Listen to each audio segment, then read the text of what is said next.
the most scintillating man on the internet. Hey y'all, I want to talk about the infamous Spider-Man Clone Saga that ran from 1994 to 1996. I actually have a lot of affection for the story, and not for entirely ironic reasons. I mean, sure, plenty of the reasons are ironic, but there's also some decent story and characterization sprinkled throughout the story's run. Besides, in regards to the problems that the story does have, it's fascinating, to me at least, to contrast the problems that comics had in past decades with the problems that comics have today. I mean, even at their absolute worst, 90s comics just make me shake my head and laugh. Modern comics tend to make me want to run myself over with my own SUV. But to me, the most compelling reason I find for reading the Clone Saga is the insight that it provides into the struggles between the creative teams versus the marketing and editorial staff. But before I dive into the Clone Saga proper, I want to start off by providing some context. So to that end, I want to summarize the events of the original Clone Saga, the one that was written by Jerry Conway with art by Ross Andru, well, except for the finale, which was penciled by Jill Kane. It ran roughly from Amazing Spider-Man number 143 through number 150, and that would be April through November 1975.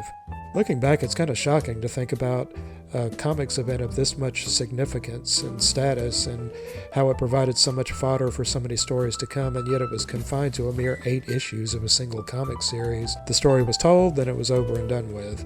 Compare that to the 90s story, which was artificially expanded over 2 years, with hundreds of comics encompassing the regular titles, one-shots, miniseries, etc., etc.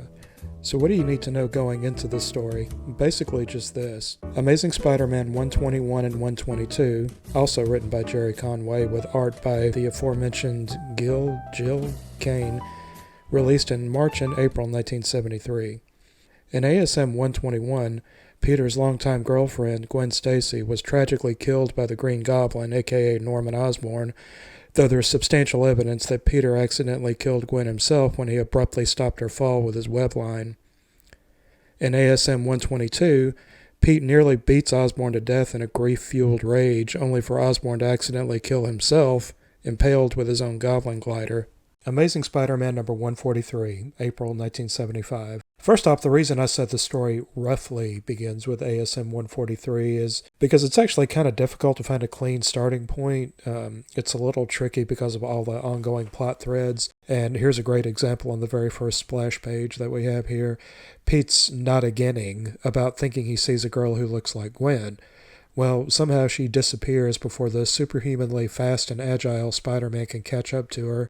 Pete tries to reassure himself that this is just lingering after effects of his recent fight with the new Mysterio, Danny Burkhart. Burkhart was hired by J. Jonah Jameson, and now Burkhart is threatening to tell the police. Jameson's left town as a result, which Pete discovers when he swings by the Bugle. Pete changes into his civvies and charms his ex, the recently engaged Betty Brant, for info on Jonah. Then Pete goes and talks to Robbie Robertson, who takes Pete out for Chinese and shows him a ransom note. Yeah, apparently Jameson's been kidnapped. So he asks Pete to accompany him to Paris to drop off the ransom money. Pete says a goodbye to his friends, gets a leave of absence approval from Dr. Miles Warren, who we'll be seeing more of very soon. Pete goes to the airport, accompanied by captions talking about the energy crisis, meets up with MJ, who's just there. I guess Pete must have told her he was leaving between panels.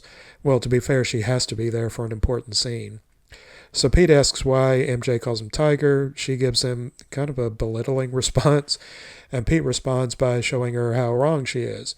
Now, of course, we have all these scenes, the one with Betty and now the one with MJ, showing how Pete is trying to move on after the death of Gwen because, well, you know why, because a major derailment is coming up. So MJ makes a lame pun that makes Pete look temporarily insane. And the rest of the story, if I'm honest, has nothing to do with clones or Gwen or MJ or anything else, so let me just put the pedal to the metal here. So anyway, after they arrive in Paris, Pete goes as Spider-Man to try to look after Robbie while the latter is going to make the ransom drop-off.